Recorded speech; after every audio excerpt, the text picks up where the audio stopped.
bem-vindos ao segundo Companhia dos Animais. Hoje vou mostrar-lhes o gato europeu comum e novos inquilinos do Jardim Zoológico de Lisboa, já ouvi.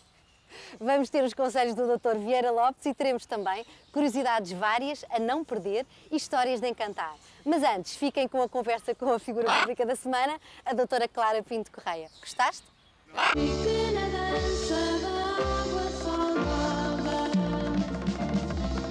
E para vos apresentar esses 5 episódios, aqui estaremos nas próximas 5 semanas, neste mesmo horário.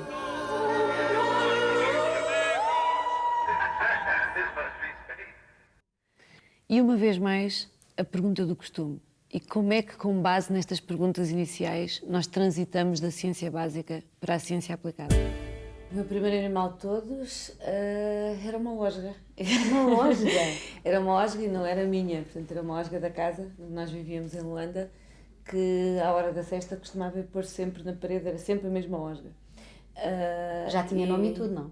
Não, eu muito raramente tenho nomes aos meus bichos, tirando, porque eles são mais eles que me escolhem a mim do que eu a eles, quer dizer, essa osga não me pertencia, nunca ninguém me deu, nem eu fui comprar, era uma osga que ia sempre para a parede da casa lá em Luanda e que se punha à hora da sesta, quando está aquele calor todo, portanto parada na parede.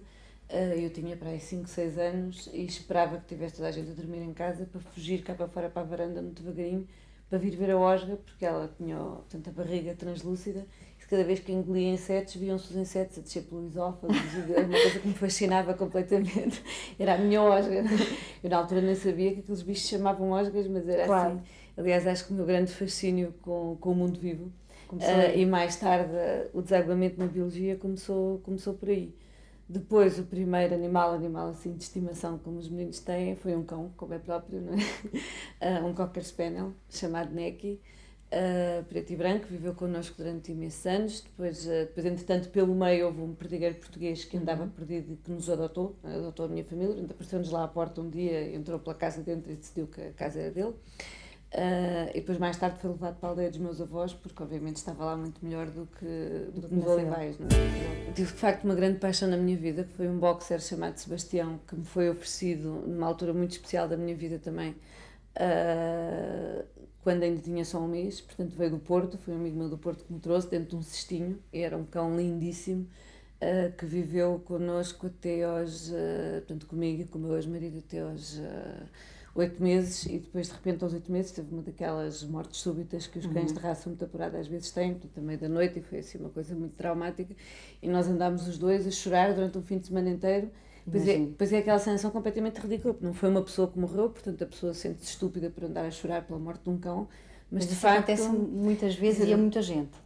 E o cão era-nos de uma dedicação completamente espantosa. Eu lembro, o cão fazia coisas incríveis. Eu lembro, por exemplo, eu fazia um programa ao vivo na televisão nessa altura, e o meu marido estar em casa com o cão, e o cão a ouvir-me na televisão, portanto, ir a correr para o assistente da televisão, porque estava a ouvir a minha voz, e depois não me via, portanto ia espreitar atrás da televisão, portanto eu também não estava lá, e então ia-se para dentro da porta, portanto a dar ao rabo, não era ao rabo, era ao coito, não é?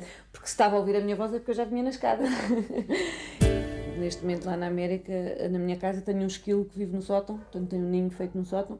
Foi o esquilo que entrou para lá num dia qualquer. E ficou. Portanto, eu estava a trabalhar no escritório, comecei a ouvir passos no sótão, fiquei assim um bocado intimidada, eu estava sozinha em casa, estava um nevão enorme, portanto se fosse um bandido eu nem sequer tinha muito por onde fugir. Estava sem carro, porque o meu carro estava na oficina a consertar. Lá fui cheia de coragem ao sótão, com um pau, eu não sei o que estava, era um esquilo.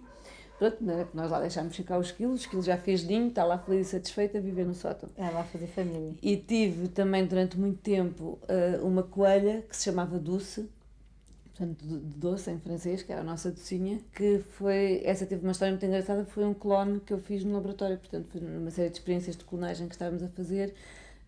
Alguns dos embriões que nasceram, portanto, e que estavam bons, nós já não precisávamos deles, eram só uma população de controle, e aquela que tinha sido feita por mim era cinzenta, muito bonita, eu levei-a para casa, portanto ela viveu connosco. Isso é engraçado porque há profissões em que se tenta fazer uma separação das águas entre aquilo que é a vida profissional e aquilo que depois se tem em casa como ambientes.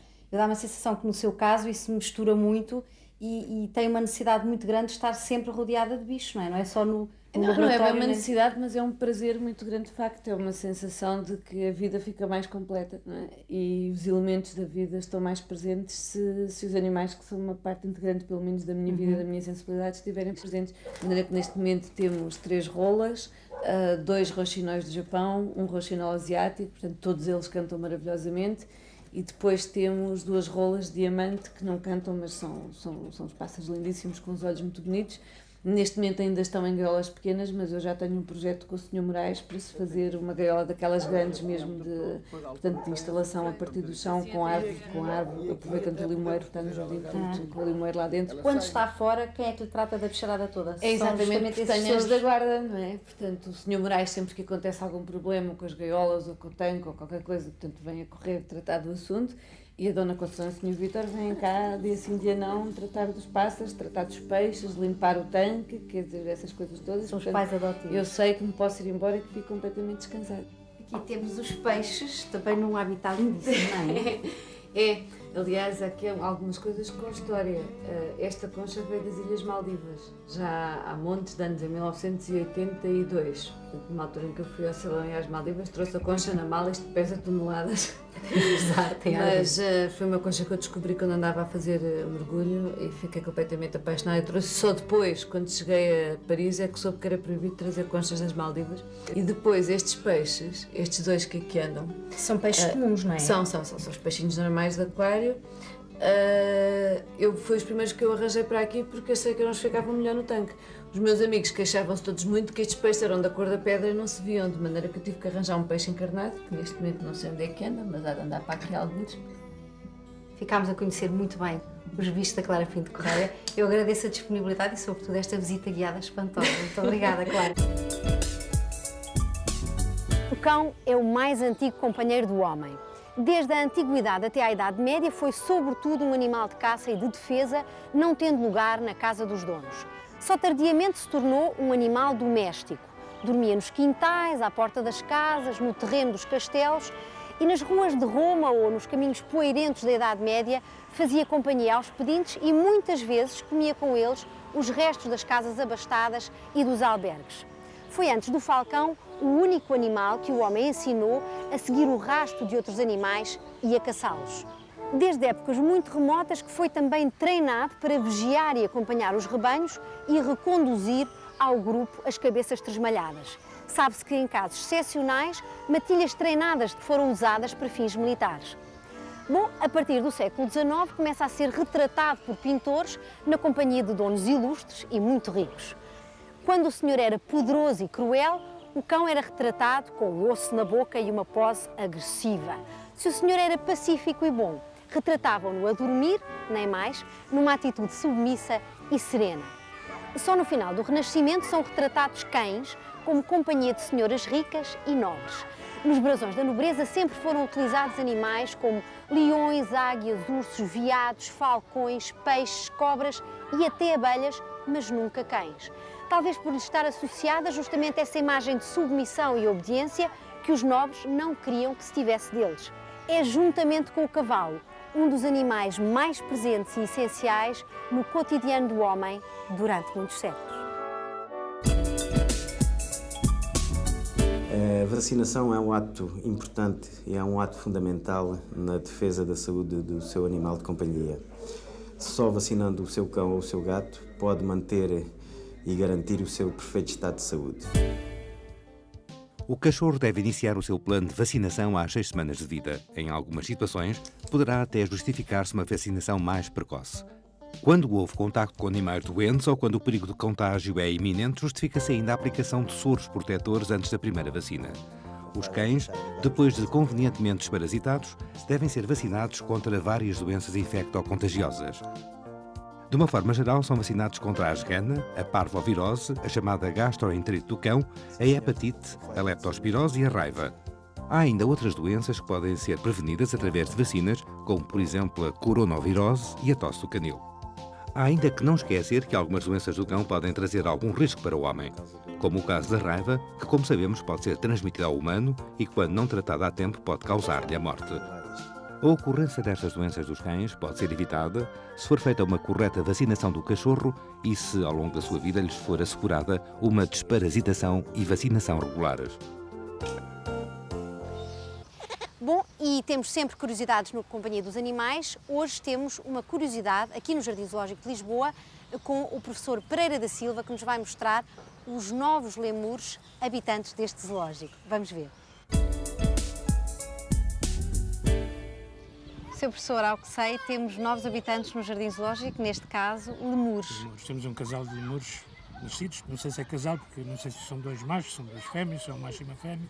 Nasceram 2 no dia 25, no dia em que estes lemures vieram para esta instalação, que é uma instalação nova, de maneira que... Se calhar sentiu-se bem, resolveu ter os bebés nesse ter os dia. bebés para comemorar o facto. Estão-se a dar muito bem.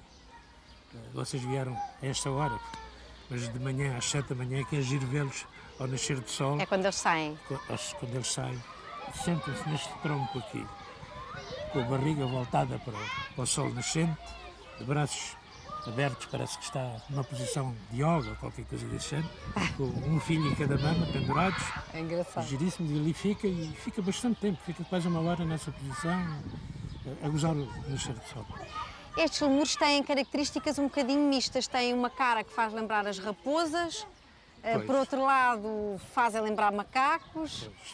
É um primata. Estes são de Madagascar, só existem em Madagascar. Ficaram numa ilha e sobreviveram como tal, até porque não têm predadores naturais. O único predador dos lemures são as águias. Portanto, não é previsível, pelo menos para já, que esta espécie se encontre em perigo, apesar de só existir nesse sítio do mundo. Só existem em Madagascar e estão em perigo não por outros predadores, mas pela destruição do habitat. O que é que lhes dá no dia-a-dia? E até que ponto é que é fácil ter cá os elementos necessários para a alimentação deles? No caso dos lemures é facílimo, porque são omnívoros, eles comem tudo, comem fruta. No caso presente, até estão a comer os rebentos das árvores que os jardineiros puseram aqui com muito carinho. Os jardineiros é que devem ficar furiosos, não é? Ainda ontem estava o chefe dos jardineiros todos, o responsável pelas zonas verdes, estava zangadíssimo, porque estava ativamente a destruir.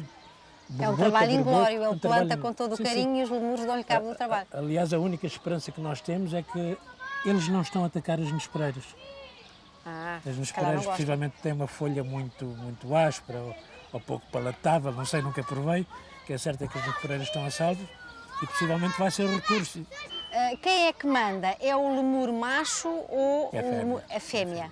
Todas elas têm uma hierarquia superior ao macho dominante, quer dizer, ele está abaixo de todas as fêmeas, que lhe deve dar uma satisfação muito grande. Assim. Não, achamos graça, mas enfim. Mas qual é o papel que fica reservado ao macho? É apenas reprodutor? É reprodutor, possivelmente a defesa do território. Eles marcam o seu território, quer dizer, para constituírem o seu harém. Ele não permite outro macho aqui dentro. Mas há pouco estava-me a contar que o outro grupo de lemures que está no outro lado não se pôde juntar a este. Não. Porque... São espécies diferentes. Os outros são muito os maiores. Outros são mesmo diferentes? São diferentes. É preto e branco, é espetacular, é muito bonito. Mas são muito maiores e são muito agressivos. Aliás, já tentaram bolhar através daquela rede divisória que separa as duas instalações esta, aquela que está na vertical. Sim. Ali já estiveram a tentar agredirem-se. Sr. Professor, gostei muito de conversar consigo. Ainda bem que ficou connosco para a segunda parte deste Companhia dos Animais. E tinha-lhe prometido que hoje o animal em destaque era o gato europeu comum. Para que aí em casa aprenda a distingui-lo do rafeiro de rua normalíssimo, nada como ficar connosco e com o João Noronha, esse sim, o autêntico perito numa enorme gataria que tem lá em casa. Fique e veja. João, vamos começar por falar da sua preferência nítida pelo europeu comum. Eu penso que as pessoas ouvem normalmente falar mais dos persas, dos angorás. Esta raça penso que é menos falada, menos conhecida. Não, boa tarde. Esta raça, no fundo, é mais conhecida, as pessoas confundem um bocado com o gato de rua. No fundo, é quase um gato de rua que não está cruzado com nenhuma das outras raças existentes. Todas as raças hoje em dia estão a ser bastante divulgadas e hoje em dia o próprio europeu comum está a ser reconhecido o seu caminho a nível das outras raças, como raça de criação, com o seu próprio standard de raça, com as suas características e como bom gato de criação também. Existem muitos gatos destes em Portugal? Existem hoje em dia bastantes bons europeus. Além disso, tem sido curioso que os europeus, hoje em dia, nas nossas exposições, têm sido um gato que, a nível de Best in Show, tem chegado bastantes vezes ao final e tem ganho, muitas vezes, o melhor gato da exposição. Há hoje em dia um gato europeu vermelho também, que tem feito várias vezes campeão e que tem sido várias vezes campeão em várias posições. O gato, tanto quanto sei, tem uma personalidade muito vincada. Digamos que o relacionamento que tem com o dono é algo diferente daquele que teria um cão, por exemplo. Pronto, o cão é um relacionamento mais submisso. O gato tem uma coisa, é ele que escolhe o seu dono. Quais são as características essenciais do europeu comum? Bem, o europeu comum é o gato médio a grande. Aqui, pronto, caso isto é uma fêmea. Esta Blotch Tabby cinzenta. Blotch porque faz este género de marcação às rodelas, que é uma das marcações existentes no europeu. Esta coloração é chamada o azul. Depois as características é um gato médio a grande. A principal diferença do gato europeu em relação ao doméstico vê-se na cabeça. A cabeça é uma cabeça que dá a ligeira sensação de ser arredondada, mas com queixos bem prominente. O nariz é tão largo em baixo como em cima, tem que ter a mesma largura. Faz uma ligeira curvatura no nariz, mas sem fazer um stop, como em determinadas raças há. As orelhas curtas e redondas, bem posicionadas. E depois, muito importante nestes gatos, a marcação. Caso esta gata é uma gata de exposição, neste momento não está preparada para exposição, antes das exposições, ao pentearmos a gata, o desenho todo vai aparecer mais. Há cores em que o contraste é melhor. Vamos ter aqui um bebê em preto, Em mais escuro. que se nota já bem o contraste da coloração e as riscas perfeitas. Há também um outro desenho do europeu comum, não é? Um que tem uma espécie de pintinhas. Há o outro desenho. Sem ser esse. Está aqui um outro bebê com outro desenho, que é um spotted, porque se eu esticar, as riscas fazem como se fossem Bolinhas. umas bolinhas. Manchinhas. Portanto, chama-se preto spotted. Para uma pessoa que queira ter um gato num apartamento, o gato parece ter uma vantagem sobre o cão, é que não precisa de ir à rua, não é? Exatamente, o gato é um animal fácil de se ter no apartamento, é um animal perfeitamente educado ao apartamento. Há pessoas que dizem por causa do cheiro, etc. e tal. Hoje em dia há uma gama enorme de produtos bons no mercado, portanto os gatos têm a sua casa de banho, são animais muito fáceis de educar nos hábitos de higiene. A questão de arranhar hoje em dia também é uma coisa relativamente fácil, porque não há... por exemplo, uma das coisas que tenho sempre no sítio onde estão os gatos é uns troncos grandes de madeira de árvore, onde eles próprios são habituados a irem arranhar lá as unhas, somente ali, e a mais lado nenhum. Agora confesse-nos lá quantos gatos é que tem neste mundo. Isso é uma pergunta que eu não gosto muito que me façam. Que é preciosa. Que é muito preciosa Não, e ao diga lá. qual eu não respondo muito todas as vezes, mas são muitos. E mais uma vez se prova que o cão é mesmo o melhor amigo dos portugueses e das portuguesas. Fique e veja porquê. Estamos na freguesia de Benfica, em Lisboa, no local onde em tempos funcionaram várias fábricas. Diz-se que a filha do proprietário de uma dessas fábricas terá um dia caído num poço e que o cão que guardava o local, ao ouvir os seus gritos, se atirou à água, acabando por salvá-la. É esse ato heroico que se evoca com a escultura que as imagens mostram. A menina e o cão que a salvou ficaram imortalizados no bronze na Praceta Doutor Teixeira de Aragão. Mas falta contar a parte mais triste desta história. Exausto com o esforço, o cão acabou por morrer. A estátua, única no seu género em Portugal, não tem qualquer assinatura nem inscrição alusiva ao ato que originou. Ignora-se se a menina ainda é viva. O que se sabe é que com esta escultura ficou vivo o ato heroico de um cão salvador. Isto que eu tenho na mão é o quê? Uma pantufa de feira, uma esfregona sem cabo ou uma amostra de pelo de carpete?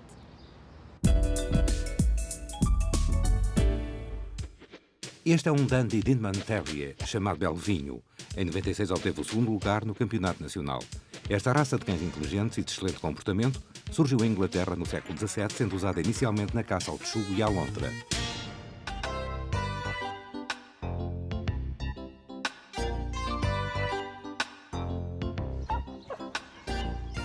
A equipa do Companhia dos Animais deslocou-se a Abrantes para visitar uma exposição especial de raças portuguesas e viu excelentes exemplares das raças que nascem e se criam em Portugal, desde o Serra da Estrela ao Cão d'Água, passando pelo Pudengo e pelo Serra de Aires e também pelos Perdigueiros.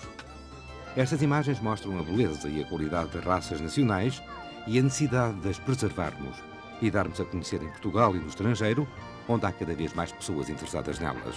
Em Abrantes, houve de tudo, para todos os gostos.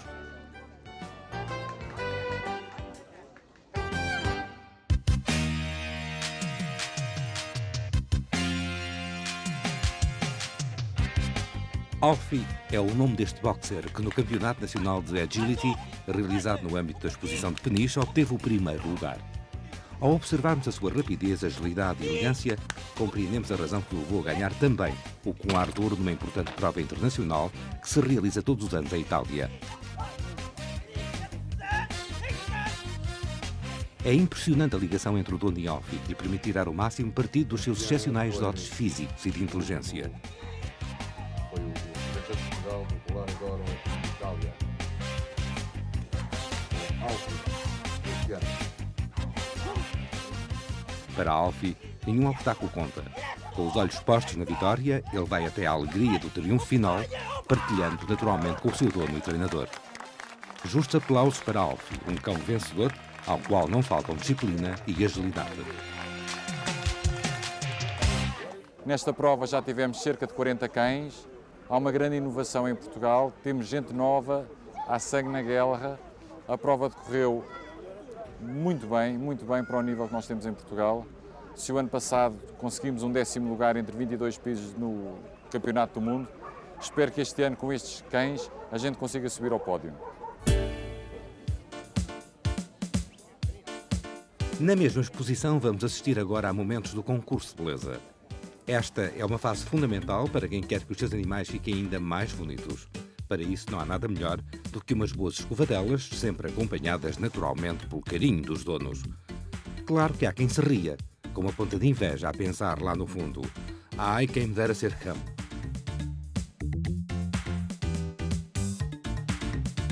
O melhor cachorro da exposição foi este Cocker Spaniel inglês. E o melhor exemplar júnior foi este Husky siberiano.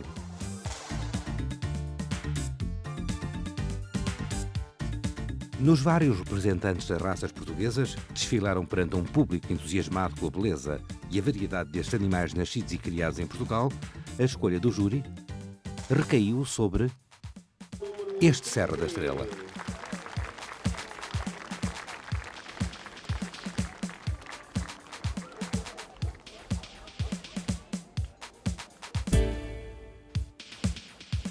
O melhor exemplar em classe aberta ou adulto foi o já nosso conhecido Dandy Dinman Terrier. Vindo da Finlândia. É uma raça que pertence ao grupo dos Terriers. Segundo o júri, este cão, cujo pelo é uma mistura entre o sedoso e o áspero, ganhou devido a fatores como a qualidade comportamental que, em concurso, lhe deram vantagem, por exemplo, sobre o galgo afegão.